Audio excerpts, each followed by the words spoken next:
Hello, this video is about Bosch 180 amp alternator and how to rebuild it, what steps to take,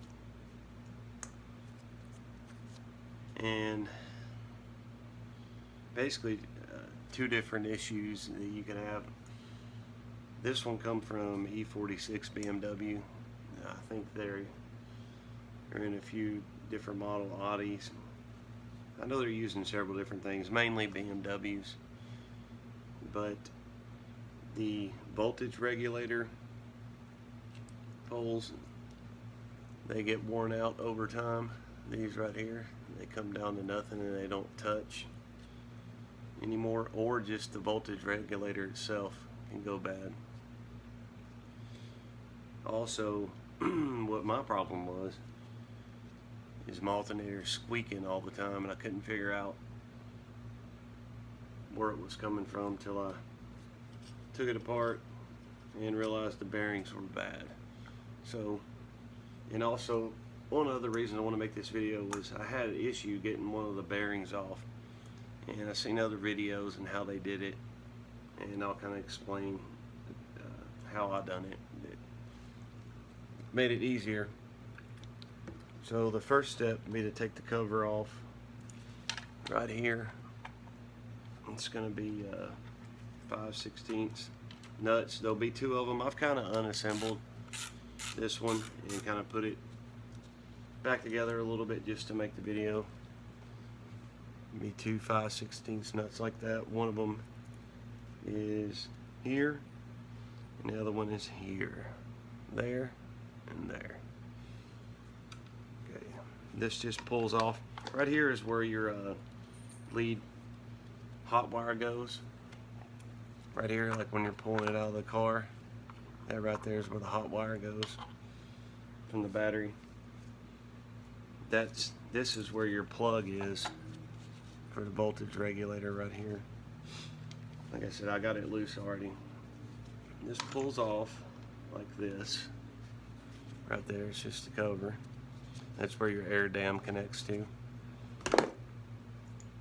Here is the back of that.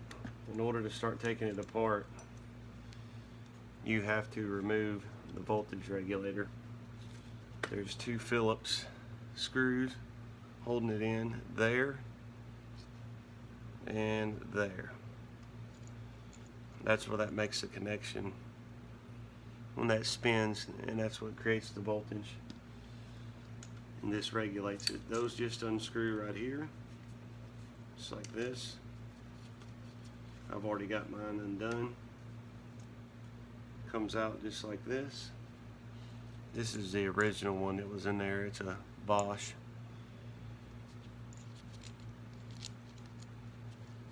See how short these are? Very short, worn out compared to these. This is mildly used. It's not brand new, but it has very low miles on it. See the difference? These get to a point where they're wore out, they don't touch, and these voltage regulators go bad themselves. Okay, after that point, you got 4 bolts holding in their 5/16 too. This bottom shell is tapped aluminum, so I would recommend taking a socket and hand ratchet doing it. I wouldn't just take an impact to it. You got to break those loose, and I would slowly take them out. There's 4, like I said, one here, one here, one here, and one here. They look just like that. Let me take the other one out. Right here. There's the other one. Once you get these out, yours is probably going to be stuck. I lightly tapped around mine with a rubber mallet, just around through here.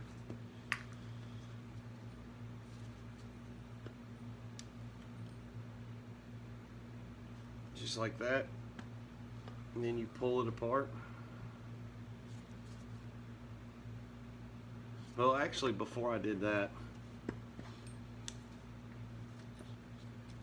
I got the pulley off, and the pulley is a 24 millimeter. I would suggest using an impact for this. Just pull that off, hit it with the impact,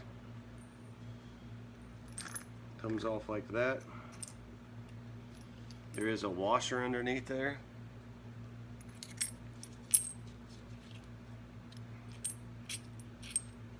Washer under your nut,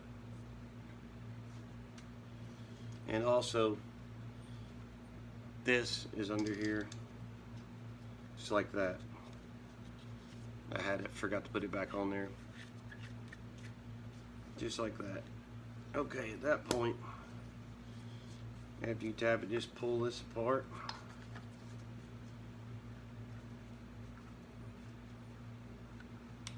Like this.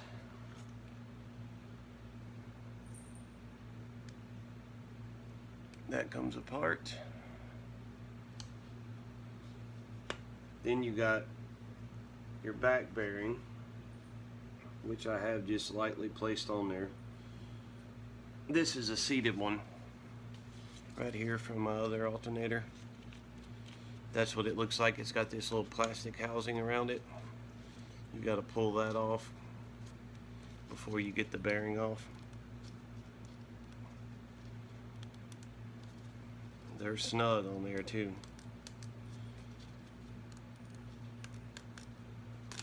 Like that. This is a brand new bearing, one I've already put on here. They go back on like that. Okay.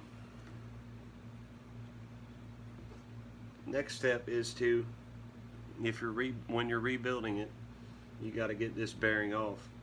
The best method for that I seen was a 2-jaw puller. You just stick it on here like that and get it more adjusted. Like this. This will be deeper down in here. You get these teeth under here, and I put an impact on here like that and hit this with an impact, and it will pull this off of here. This one's, thought it was just lightly on there, but it will come off with the impact. I may be able to get this one off. It's just sitting on there.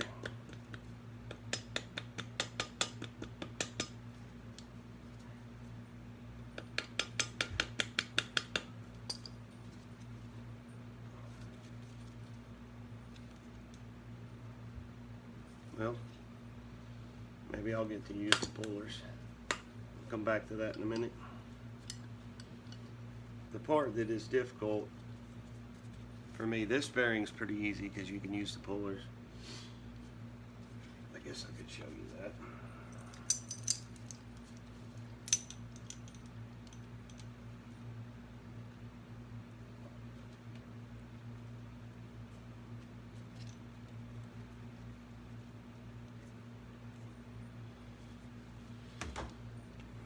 Socket for this.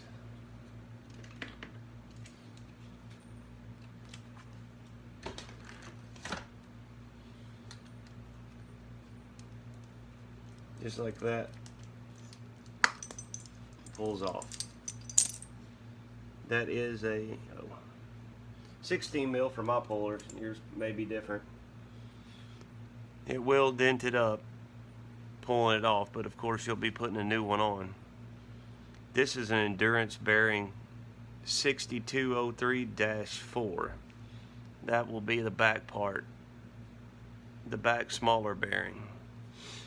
Okay, now that that's off, the hard one is the other one. What I found to be the best, I started to try to, on other videos, they take these 4 bolts out, 1, 2, 3, 4. Hit this with a hammer on here, and your bearing comes off, and then they put their bearing in a vise and crush the first shell, this portion of it, and you get all your balls out. Then you cut the small race off with a Dremel. That's a lot more time consuming. I found that if you leave these 4 bolts in here, these 4, 1, 2, 3, 4, part that holds the bearing in, I'll show you what it looks like.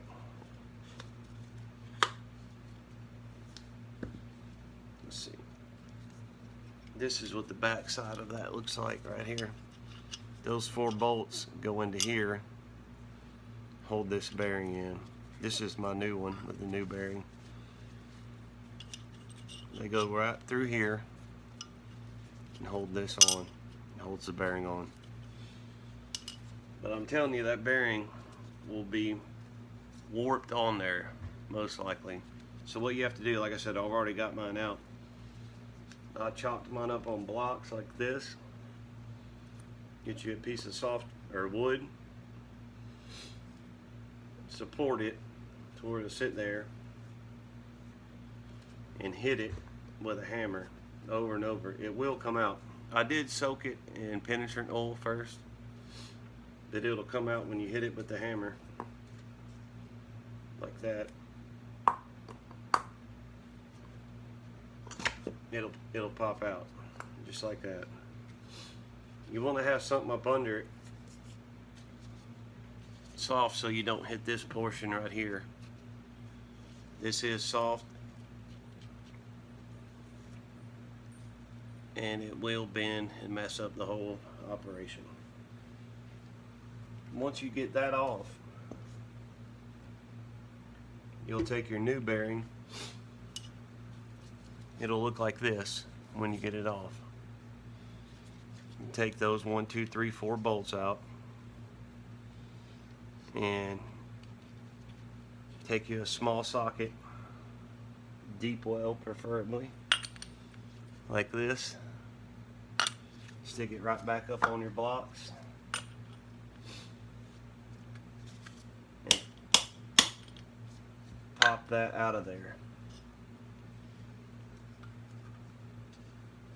Pop that portion out.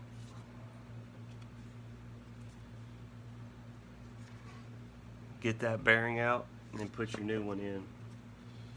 The bigger bearing, it's an Endurance 10-3043-4. Looks like that. These bearings are like anywhere from $5 to $15 depending on how good a one you want to buy. But nothing really goes bad inside these alternators other than the bearings and the voltage regulator. And you're talking about, let's say, $20 for both bearings. And these voltage regulators from FCP, Euro, ECS, somewhere like that, they're only $30 for the OE ones. So, you know, brand new Bosch alternators, $380, $400. They last a very long time. This one was 260,000 miles, I believe, the original one. So for $50, you can rebuild it to where it's basically back to brand new. Instead, you just put it all back together in those reverse steps. It's not very hard. This was the hardest thing to get off, or I thought it was going to be, because I tried the other methods of crushing this and cutting it off. This is very, very hard steel. It'll rip a blade in half. You won't get nowhere. I mean, a Dremel, you'll go through several cut-off wheels. I would suggest, just like I said, hitting it, leaving this bearing in there in the housing, bracing it up, and hitting it. I did leave the nut on there like this when I hit it. I failed to show you that earlier with the wood, and it several whacks with the hammer, it come out. You just gotta make sure to have something soft under it. The reverse process, and you got a brand new Bosch alternator for $50. Thanks for watching.